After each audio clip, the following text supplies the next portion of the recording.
সদ্য গ্রাজুয়েশন শেষ করা একটি ছেলে তার বাবাকে প্রশ্ন করলো, বাবা জীবনের মূল্য কত? বাবা বলল, জানতে চাও?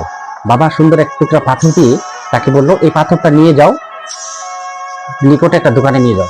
তখন ছেলেটি যথারীতি তার বাবার কথা শুনে পাথরটাকে নিয়ে একটি সবজি দোকানদারের কাছে গেল। সবজিওয়ালাকে গিয়ে বললো, এই পাথরের বিনিময়ে আমি আপনার কাছ থেকে কি পেতে পারি? তখন সবজিওয়ালা বলল যে আপনি বরঞ্চ এটা দিয়ে সর্বোচ্চ 2 ব্যাগ সবজি পেতে পারেন। তখন ছেলেটি বাবার কাছে এসে বলল, বাবা জীবনের মূল্য কি শুধু 2 ব্যাগ সবজি? বাবা বলল যে তুমি এবার এক কাজ করো, এই পাথরটাকে নিয়ে তুমি ভালো একটা কাগজ দিয়ে মুড়িয়ে ভালো একটা দোকানে যাও। ছেলেটি বাবার কথা শুনে একটি নিকটেই একটি বড় মুদির দোকানে গেল, গিয়ে বললো, এটা দিয়ে আমি আপনার কাছ থেকে কি পেতে পারি?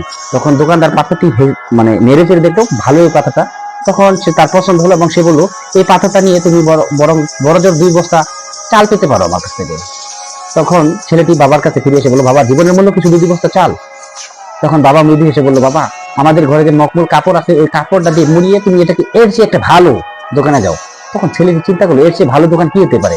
তখন সে ভাবলো যেহেতু এটা পাথর, সেই পাথরটা নিয়ে এসে একটা জুয়েলারি দোকানে গেল এবং দোকানদারকে বললো, এই পাথরটা দিয়ে আমি আপনার কাছে কি পেতে পারি? তখন দোকানদার পরীক্ষা নিরীক্ষা করে বলল যে আপনি এত একটা অমূল্য রতন নিয়ে এসেছেন, এটা যদি আপনি আমাকে দেন আমি আপনাকে আমার দোকানটাই দিয়ে দিতে পারি।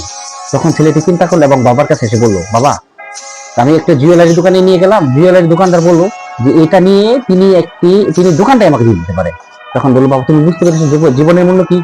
আমাদের জীবনের মূল্যটা এরকমই, আমরা আমাদেরকে যথাযথ জায়গায় উপস্থাপন করতে পারি না, এই জন্য আমরা আমাদের জীবনের মূল্যকে বুঝতে পারি না। আমাদের জীবনের মূল্য, আমাদের জীবন, আমাদের স্থান সম্পর্কে জানতে হলে অবশ্যই আমাদের যথাযথ জায়গায় নিজেকে উপস্থাপন করতে হবে। ধন্যবাদ সবাইকে।